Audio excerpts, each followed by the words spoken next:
সালামু আলাইকুম বন্ধুগণ, দেখতেছেন কিন্তু এটা আমার পুরুষ পেঁপে গাছ। এটা হলো পুরুষ পেঁপে গাছ। এই যে দেখেন পুরুষ পেঁপে গাছে আমি এখান থেকে কিন্তু মাথাটা ভেঙে দিছি। এই যে দেখেন এখানে কিন্তু আমি মাথাটা ভেঙে দিছি। ভেঙে দেওয়ার পরে এখান থেকে যে শাখাটা বাইরেছে, এই শাখা প্রশাখা থেকে কিন্তু এখন পেঁপে ধরা শুরু হয়ে গেছে। এবং কি নিচে আরো অনেক শাখা প্রশাখা বাইরেছে। এই যে দেখুন এখানে আরো অনেক শাখা প্রশাখা বাইরেছে, কিন্তু এই শাখা প্রশাখাগুলো আপনারা ভেঙে ফেলবেন। এগুলা এভাবে ভেঙে ফেলবেন। এই যে আমি দেখাচ্ছি এখানে ভেঙে দিছি আমি। তাই আপনারা পুরুষ পেঁপে গাছের শুধু একটা কিংবা দুইটা শাখা প্রশাখা রাখবেন, বাকিগুলা এভাবে ভেঙে দিবেন। এই যে আমি এখন এখানে ভেঙে দিয়েছি, কারণ এখানে পুরুষ পেঁপে গাছ অনেকে কিন্তু পুরুষ পেঁপে গাছ আপনার কেটে ফেলে। পুরুষ পেঁপে গাছ কিন্তু কাটা লাগে না। পুরুষ পেঁপে গাছ যখন পুরুষ হয় তখন এটার আগাটা একটু ভেঙে দিবেন।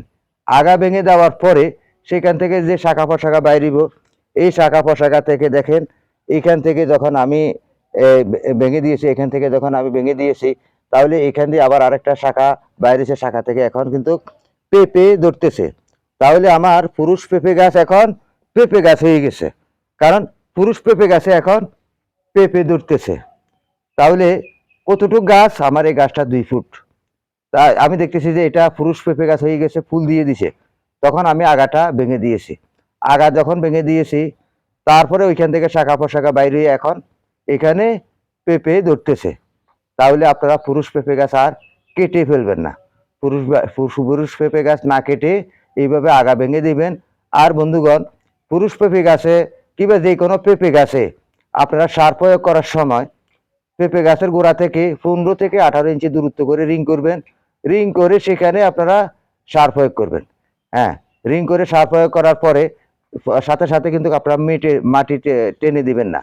মাটি দিবেন যে এর পর দিন, কারণ সাথে সাথে মাটি দিলে হয়তো সারের অ্যাকশনে গাছের এই সমস্যা হইতে পারে। তাই আপনারা সব সময় খেয়াল রাখবেন, দূরত্ব করে আপনারা সার প্রয়োগ করবেন, এরপরে পানি দিবেন। আর পেঁপে গাছের গোড়া একটু জার জংলা কিংবা প্লাস্টিক দিয়ে রাখবেন, কারণ বাড়ি বর্ষণের সময় অনেক সময় পেঁপে গাছের গোড়া থেকে মাটি সরে যায়। আর পেঁপে গাছের গোড়া একটা কুটি দিয়ে আপনারা বেঁধে দিবেন। তাহলে আপনারা আর কখনো পুরুষ পেঁপে গাছ কেটে ফেলবেন না।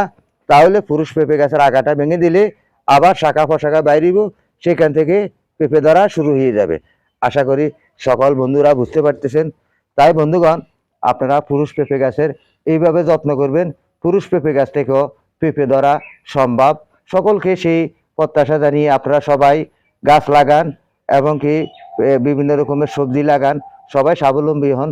সকলকে সেই প্রত্যাশা জানিয়ে এখান থেকে বিদায় নিচ্ছি। আসসালামু আলাইকুম।